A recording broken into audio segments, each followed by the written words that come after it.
Kita memohon ampun kepada Allah, intinya di situ.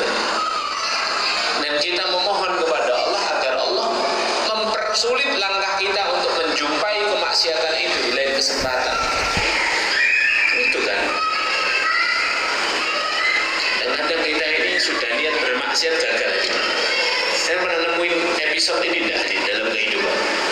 Niat maksiat, tiba-tiba ngantuk. Pernah nggak? Tiba-tiba hujan, tiba-tiba ban gempes, tiba-tiba mobil kita atau motor kita disenggol sama orang, akhirnya kita jatuh. Itu cara Allah untuk menggagalkan kita bermaksiat. Kita mau berbuat salih, tidak ada jalan, betul-betul tidak ada jalan. Tapi Allah mudahkan untuk kita menjumpai amalan soleh itu dengan mudah, dengan caranya Allah, ya. Berapa banyak kita ini kesempatan dimudahkan Allah untuk menjemput amal soleh yang kita tidak bayangkan sebelumnya. Saya dengar dari beberapa cerita jamaah mungkin hadir di majelis ini. Ya, saya sudah izin untuk menceritakannya. Tidak pernah bayangkan bisa duduk khidmat khusyuk tenang di majelis seperti ini. Masya Allah. Dan dia datang ke majelis ini gara-gara mampir sholat itu pun diajak temannya, karena sebelumnya dia tidak sholat tadi. Aku bayangkan. Terus penasaran, lah kok parkirnya kebak ini? Ada konser apa kata dia? Ya. Di masjid saya, masjidnya sepi, tidak ada jamaah ramai, sholat kok sampai beludak. Dia penasaran, ikut temennya juga bukan jamaah haji.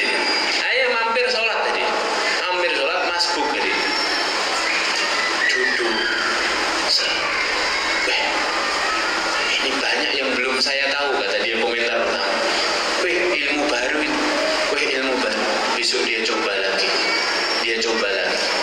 Ya, sampai jadwal shift malamnya yang harusnya Senin malam itu hari. Ya, tiba-tiba diganti sama bosnya. Ini cara-cara Allah itu begitu. Allah bergerak dengan caranya. Ketemu saya nangis sendiri. Saya tidak pernah membayangkan bisa senikmat ini datang ke majelis ilmu. Ya Allah. Padahal kita yang menjadikan majelis ilmu ini rutinitas, kadang-kadang bosan juga ya Pak. Ya, kadang-kadang ya, ngantuk juga kadang-kadang. Tapi di sini Masya Allah, gak ada yang ngantuk Insya Allah. Kadang begitu. Ada orang itu yang tidak sengaja tersesat dalam kebenaran. Rasanya begitu. Ya, bisa saya tersesat di sini, kata dia. Gitu saya ketawa. Ya Allah, iya ya. Caranya Allah itu begitu, mengarahkan kita pada kebaikan, menjauhkan kita dari keburukan. Ya Allah. Ya. Jadi cara pertama untuk penjagaan itu muhasabah. Bismillah, muhasabah. Ya. Hasibu anfusakum qabla an tuhasabu, kata Umar bin Khattab radhiyallahu anhu. Hitung-hitunglah dirimu, hisablah dirimu sebelum kamu nanti dihisab. Dalam perkataan yang lain, ringankanlah hisabmu di akhirat dengan mendahuluinya berhisab di dunia. Jadi kalau kita banyak berhitung di dunia, semoga hitungannya di akhirat ringan, karena sudah dicicil di dunia. Nah, itu masuk akal, karena hitungan yang di akhirat itu semua tentang dunia kan, semua tentang torehan kita di dunia. Ya. Nah ini itu yang pertama, ya Allah, muhasabah. Yang kedua, membuat perencanaan. Bahasa ulamanya cerdas dalam beramal. Cerdas dalam beramal itu apa?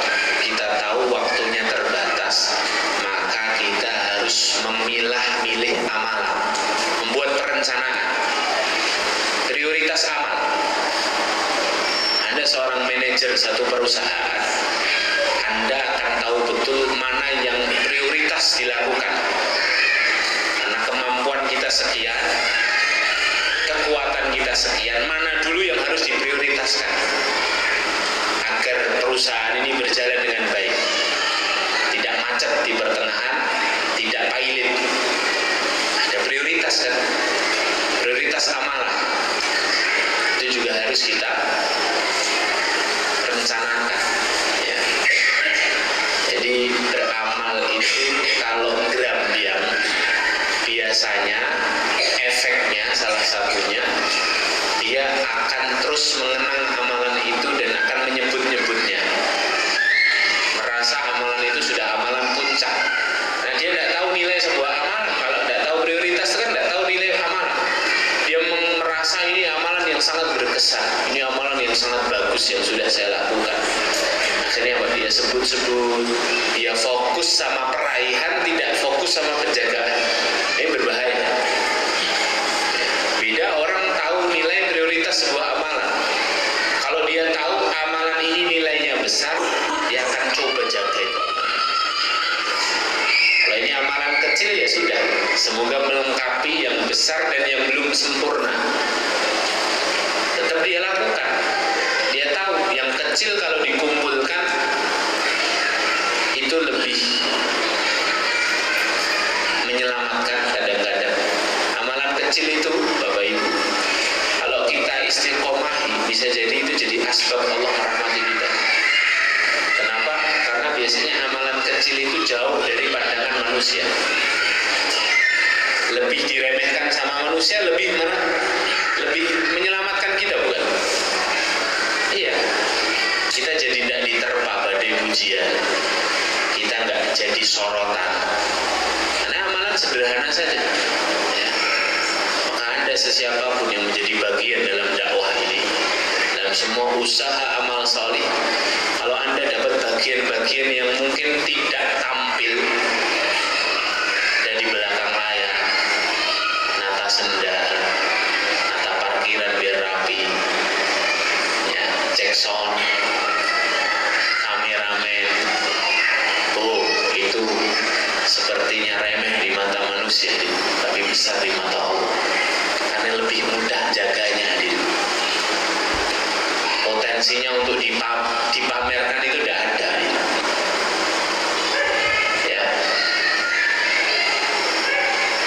Iya, tidak ada. Yang sulit-sulitnya yang ngomong dari di depan ini Pak Takmir ini paling sulit, namanya soalnya dipampang di depan. Iya Pak, lebih gampang yang kita ini ya. Wah itu lebih enak jaganya. Mau pamer pun tidak ada potensi. Mau pamer gimana dulu? Kajian yang di Nurul Huda itu semua kameramennya saya loh. Orang hanya akan mengatakan di bukti ini rupamu raketo, cuman gitu doang. Ajamu tidak ada, mana? Nggak usah pamer-pamer, tidak bisa dipamerin. Tapi masya Allah tabarakallah, kalau dia kerjakan ikhlasillahi ta'ala, bisa jadi itu asbab rahmatnya Allah. Nah inilah pentingnya prioritas amal. Biar bisa menentukan, merencanakan prioritas amal, kita harus tahu ilmunya. Ilmu menentukan prioritas amal itu dilihat dari jenis amalannya. Jenis amalan, ada ulama sepakat. Amalan-amalan yang wajib itu lebih prioritas daripada amalan-amalan yang sunnah. Jadi ada beberapa kaidah dalam prioritas amal itu. Ya, amalan-amalan yang wajib itu muatannya lebih besar daripada amalan-amalan yang sunnah. Amalan yang fardu besar daripada amalan sunnah. Ya. Makanya ada ulama namanya Imam Muhammad bin Munkadir rahimahullah. Beliau mengatakan, aku memijati kaki ibuku semalam suntuk lebih aku senangi di sisi Allah, di hadapan Allah, daripada saudaraku Abu Umar bin Munkadir sholat malam semalam suntuk. Kenapa kok ada ulama besar bilang seperti ini? Karena tahu ilmunya bahwa memijati kaki ibu itu birrul walidain. Birrul walidain itu amalan wajib. Sholat malam semalam suntuk itu amalan sunnah. Pahalanya besar amalan wajib. Tahu prioritas amal. Ya. Memijati kaki suami. Amalan wajib apa sunnah ya ibu? Tapi loh Pak, santai Pak. Saya kondisikan dulu Pak. Ya, amalan wajib apa sunnah? Sunnah. Berlebihan Pak. Amalan wajib. Khidmat untuk suami amalan wajib. Ya, amalan wajib. Ya, itu lebih prioritas daripada semua amalan yang sifatnya sunnah. Ya, Masya Allah, gampang Bu mijitin istri. Mijitin istri, mijitin suami. Ya. Baik, saya keceplosan karena itu kebiasaan saya Bu. Iya, kesalahan dong Ustaz. Ya, mijitin suami itu amalan wajib dahsyat tadi. Ya, menafkahi istri itu amalan wajib bapak-bapak. Ya, maka kalau bisa dilebihin karena itu amalan wajib Pak. Biasanya 2 juta ya tambahlah 2.100.000. Iya kan? Amalan wajib Pak. Dahsyat pahalanya amalan wajib. Nah, amalan fardhu itu sepakat ulama itu lebih didahulukan dari amalan sunnah. Ya. Saya pernah sampaikan di majelis ini riwayat dalam hadis Bukhari itu Rasulullah datang ke rumahnya Ibunda Aisyah, kemudian dalam satu kesempatan makan di rumahnya Ibunda Aisyah karena jatah hari itu adalah jatahnya Ibunda Aisyah, tapi tidak ada sesuatu yang bisa dimakan. Ibunda Aisyah ditanya, ada makanan enggak yang bisa dimakan wahai istriku? Hal min syai' ya Humairah?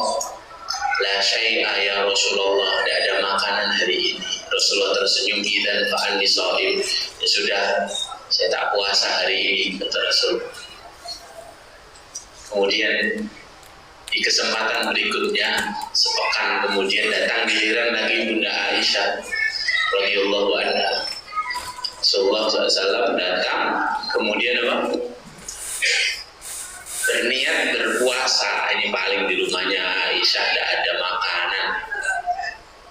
Jadi Rasulullah itu sudah hafal kalau di rumahnya Ibunda Aisyah itu jarang ada makanan gitu. Karena memang Ibunda Aisyah itu seorang istri yang masih muda gitu.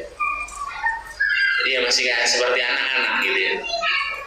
Diwajar kalau belum bisa masak dan lain sebagainya. Puasa aja kata Rasulullah. Sampai di rumah Ibunda Aisyah, ternyata Ibunda Aisyah menghidangkan makanan kesukaan Rasulullah. Karena semalam ada tetangganya yang ngasih makanan itu. Hais. Ada yang berumrah atau berhaji, mampir ke pasar kurma Madinah. Tapi yang agak pasar tradisional ya, bukan yang pasar kebun kurma. Hanya saja ada hais tidak. Hais itu tepung yang dibalut dengan kurma yang dihaluskan, kemudian atasnya dikasih yogurt sama dikasih kismis. Wah, itu makanan favorit Rasulullah Sallallahu Alaihi Wasallam. Wah, dihidangkan sama Ibunda Aisyah, tapi Rasulullah sudah niat puasa tadi. Apa yang dilakukan Rasulullah? Rasulullah batalkan puasanya, Rasulullah makan makanan yang disiapkan istrinya. Para ulama mengatakan, kenapa Rasulullah membatalkan puasa? Karena Rasulullah paham prioritas amal. Ya, membahagiakan istri itu amalan wajib, sedangkan puasa itu adalah puasa sunnah. Yang wajib harus didahulukan daripada yang sunnah. Itu ya bapak-bapak.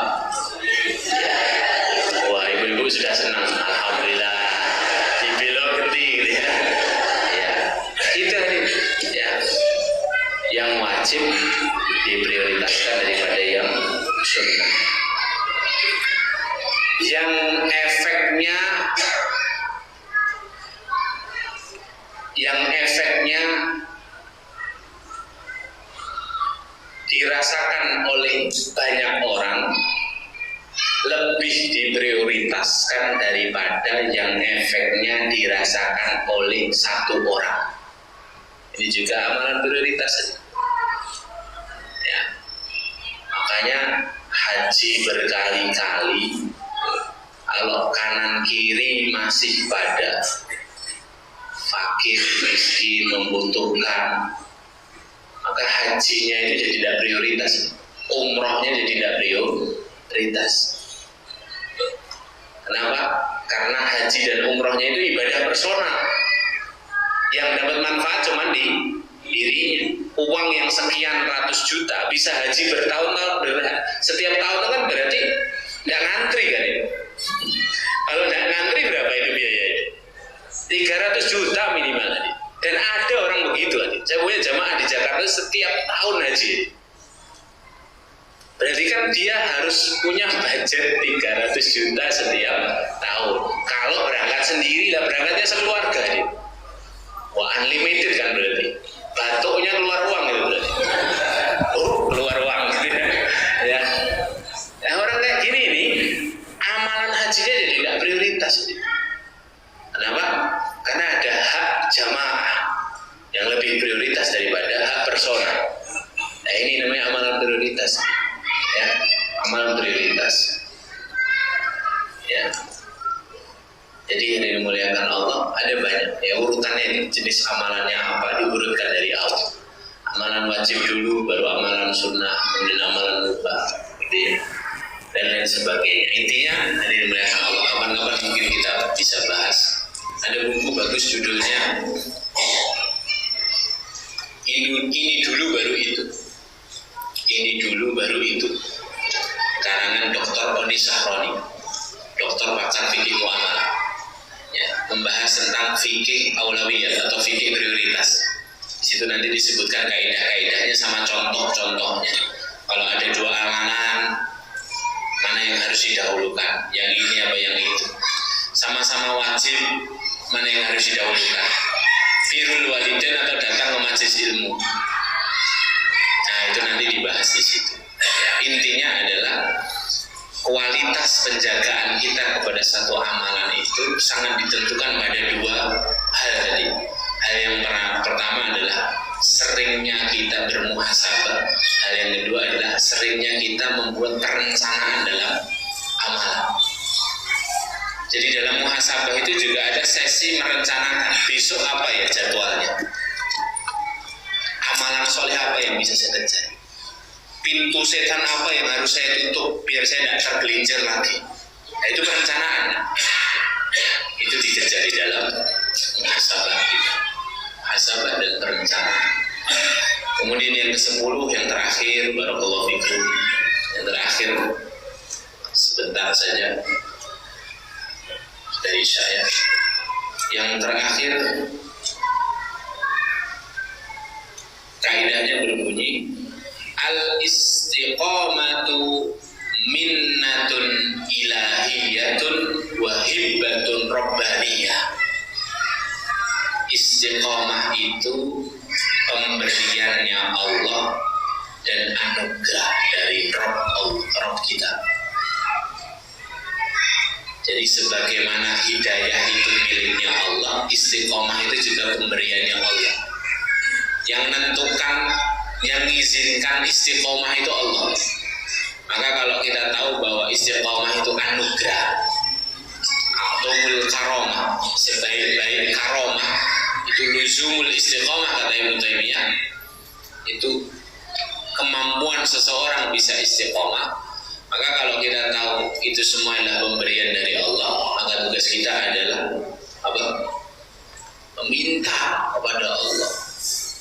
Jadi jangan cuma mengandalkan diri kita sendiri, tapi juga terus memohon kepada Allah agar Allah istiqomahkan kita, lembutkan hati kita, condongkan hati kita, arahkan langkah kita, ringankan ayunan tangan kita, mudahkan mata kita melihat yang baik-baik. Minta sama Allah keistiqomahan dengan doa-doa yang sudah diajarkan Rasulullah. Allahumma ya muqallibal qulub tsabbit qulubana ala dinik. Allahumma ya musarrifal qulub sarrif qulubana ala ta'atik. Ayat yang membolak-balikan hati, tetapkan hatiku selalu berada di atas jalan. Wahai zat yang membolak-balikan hati, tetapkan hatiku untuk senantiasa selalu taat kepada doa. Dengan doa itu semoga Allah menganugerahkan kepada kita semuanya istiqamah. Amin Allahumma amin. Semoga Allah pula menghadiahkan kepada kita husnul khatimah. Mari kita tutup dengan bacaan hamdalah dan kafaratul majlis. Alhamdulillahirabbil alamin. Subhanakallahumma bihamdika asyhadu an la ilaha illa anta astaghfiruka wa atubu ilaik. Assalamualaikum warahmatullahi wabarakatuh.